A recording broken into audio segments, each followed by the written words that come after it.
ఇప్పుడు హౌస్లో ఉన్న వాళ్ళ గురించి ఒక్కొక్కరి గురించి ఒక్కొక్క 2 లైన్స్ చెప్పాలంటే ఓకే. ఫస్ట్ బాబు గారు, బాబు గోగినేని. బాబు గారు నడిచే లైబ్రరీ ఆయన. సో ఏ టాపిక్ గురించి అడిగినా చాలా క్షుణ్ణంగా చాలా వివరంగా ఎక్స్ప్లెయిన్ చేయడంలో ఆయన తర్వాత ఎవరైనా.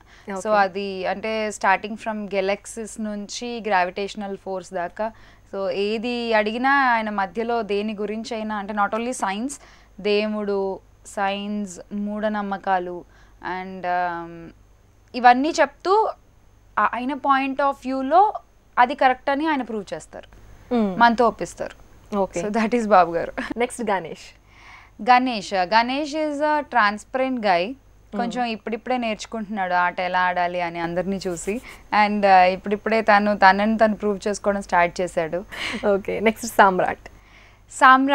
సామ్రాట్ అంటే ఏంటి అన్నది ఇంకా నాకైతే తెలీదు.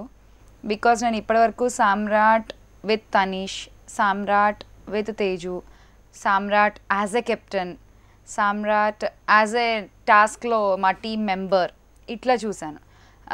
ఒరిజినల్గా అసలు సామ్రాట్ ఎలా ఉంటారు, వాట్ ఈజ్ సామ్రాట్ క్యారెక్టర్ అనేది నాకు తెలియలేదు.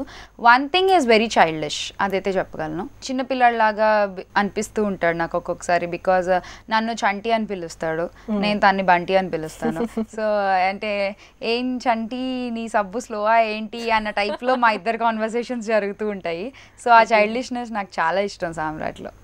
ఓకే, అండ్ నెక్స్ట్ తనీష్కి కోపం ఎక్కువ నాకు అనిపించినంత వరకు. అండ్ నేను అతనికి చాలాసార్లు చెప్పడం కూడా జరిగింది, అబ్బా మీరు కోపంలో ఉంటే బాగోరు అండ్ ముక్కు ముందుకు వస్తుంది, నాకు నచ్చదు అని చెప్పేసి చెప్తాను. అండ్ తనీష్ ఏడుస్తుంటే చాలా క్యూట్గా ఉంటారు.